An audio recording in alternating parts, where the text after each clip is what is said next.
Hello and welcome. You're watching Beyond World is One. My name is Mohammed Saleh, and let's start this broadcast by taking a quick look as to what is making headlines at this hour.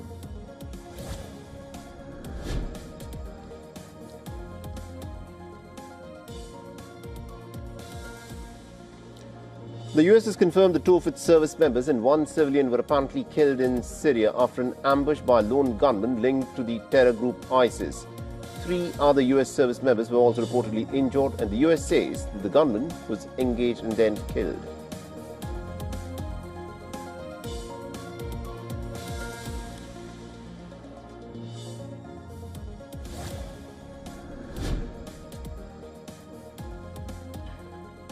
But the US says that one American citizen is amongst the 123 political prisoners freed by Belarus. The Belarusian President Alexander Lukashenko has freed the imprisoned opposition leaders and other prisoners after the US lifted the sanctions on its potash.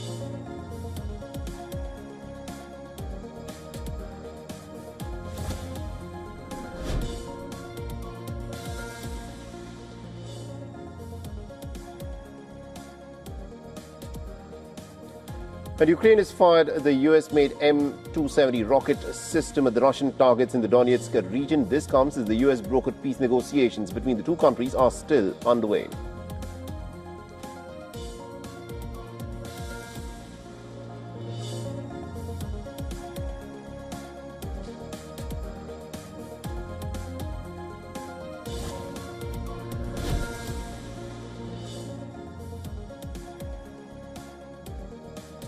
The EU urges Iran to release the Nobel Peace Prize laureate Narges Mohammadi. 53-year-old Mohammadi was arrested on Friday while she was at a memorial ceremony for a lawyer who was found dead earlier this month.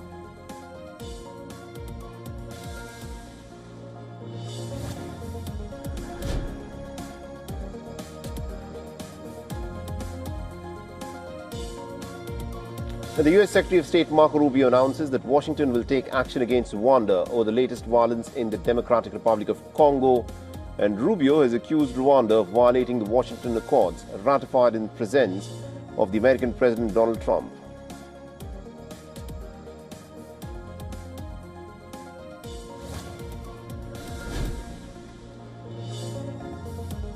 And Delhi schools are to hold classes in hybrid mode for students up until the 9th grade. This comes amid severe air pollution in the Indian capital, which has raised the city's emergency response to GRAP 4 levels.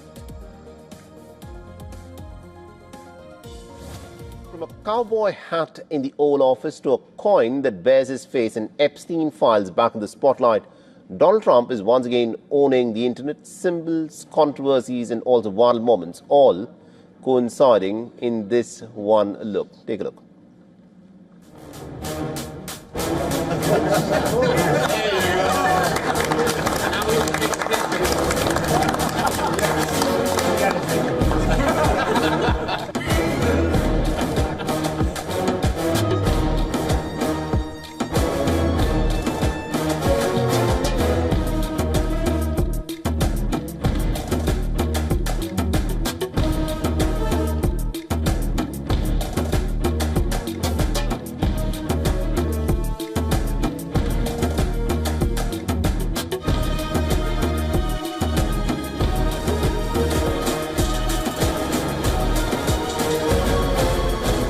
Arresting 2 twin brothers from New Jersey after they allegedly threatened one of the department's top officials on social media. DHS says the brothers vowed to torture and kill Assistant Secretary Tricia McLaughlin. They also pledged to shoot ICE on sight. You can see the guns here that officials seized during those arrests.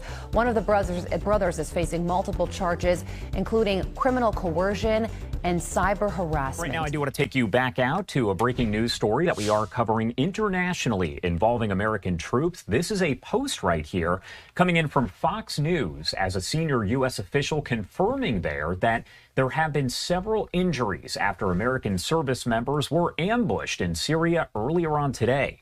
The official adding here that some of the injuries are believed to be serious. 2 local Syrian officials earlier telling Reuters that a convoy of U.S. and Syrian forces who were fighting the Islamic State terror group were targeted while on patrol in a central town in that area. And the Department of War telling Fox News Digital, quote, "We are aware of reports," but added that it had, quote, "nothing additional to provide at the time."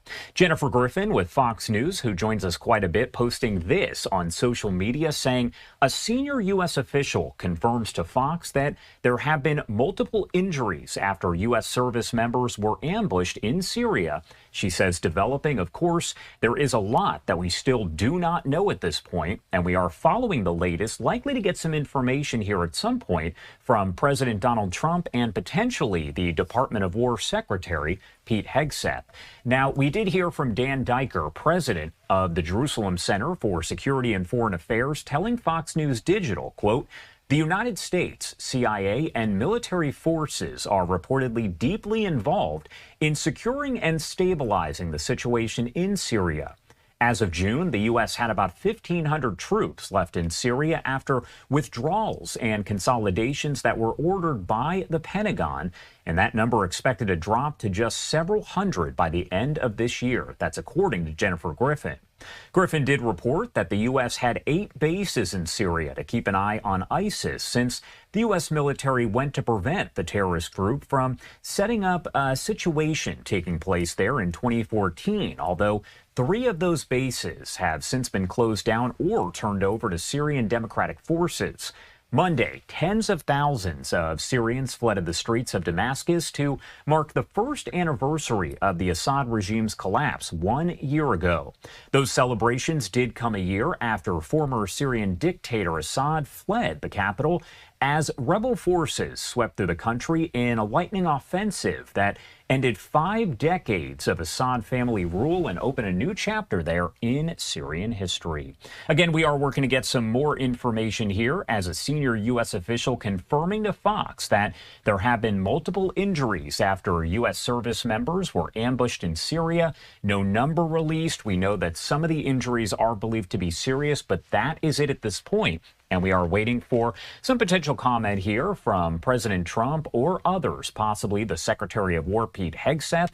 As we take a live look over the White House, we actually expect that President Trump will be exiting here to head over to the game that's going to take place later on today. That is the Army-Navy game. So we could potentially get some comments from him on that as he does leave the White House. If we see that happen, we're going to bring it to you here on Live Now from Fox, as we always do. So we mourn the loss of 3 great patriots in Syria. You know how it happened. It was an ambush, terrible. We also have 3 wounded. They seem to be doing pretty well. But we mourn the loss. These are 3 great people. And it's just a terrible thing. Syria, by the way, was fighting along with us. The new president of Syria is, as they told me, and I'm not surprised, he's devastated by what happened. This was an ISIS attack on us and Syria. And again, we mourn the loss and we pray for them and their parents and their loved ones. Very, very sad. Mr. President, will the U.S. retaliate against ISIS? Yeah, we will. And will U.S. forces are attacked again? You're going to be seeing. The U.S. will We will retaliate. Thank you very much.